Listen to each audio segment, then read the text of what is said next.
Keep reading, verse 7. For the mystery of lawlessness is already at work. Only he who now restrains will do so until he's taken out of the way. And then the lawless one will be revealed, whom the Lord will consume with the breath of his mouth and destroy with the brightness of his coming. See, the Antichrist is preceded by this wholesale departure from truth and the wholesale removal of God. In fact, I just read a piece that's really good. It says that God is now weightless. It used to be God exerted weight on everything in life. People felt the weight of God. Even unsaved people, didn't want to offend God. And now God is weightless. But he became weightless in the church first. It isn't like people feel the need to hear his voice. He's weightless. He's inert. He is abandoned in many people's lives. They're practicing atheists. They can make it for weeks and months without the Lord, his word, his people.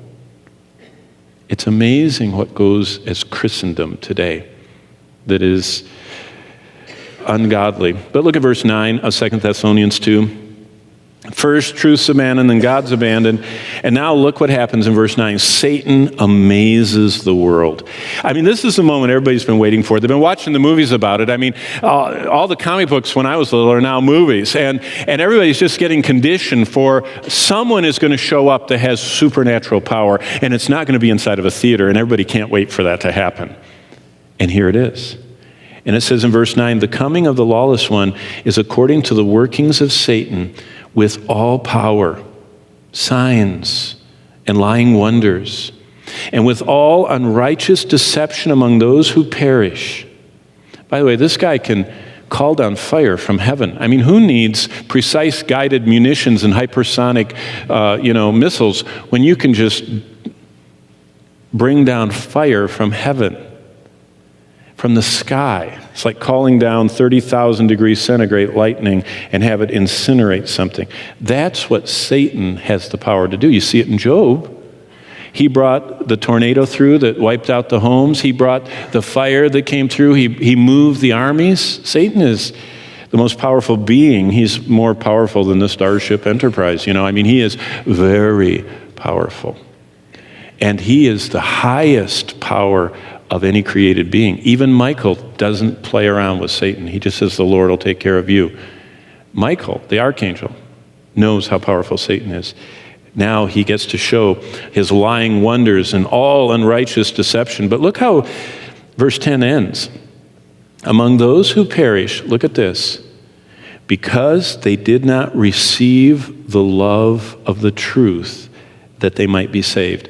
The only way someone gets saved, it's not if you give them the right track, it's not if you pray with them the right time, if they repeat it exactly after you. That isn't salvation. Salvation is receiving from God on the inside a love for the truth. That's why not everybody that says, Lord, Lord, is saved. But those that do his will, why? Because they love the truth. And they love the author of truth, and they love the word of truth, and they receive the word of truth that is the engrafted word that saved their soul. And that's why many in the public church will say, Lord, we were there, we were working. And he says, yeah, but you never received the love of the truth. You're not saved. And those who don't receive the love of the truth are not saved. And Satan amazes all them. Because they don't know truth, they don't have any moorings, they don't have any foundations, they just go with the flow, and he's the flow. So look what happens in verse 11. It actually gets worse.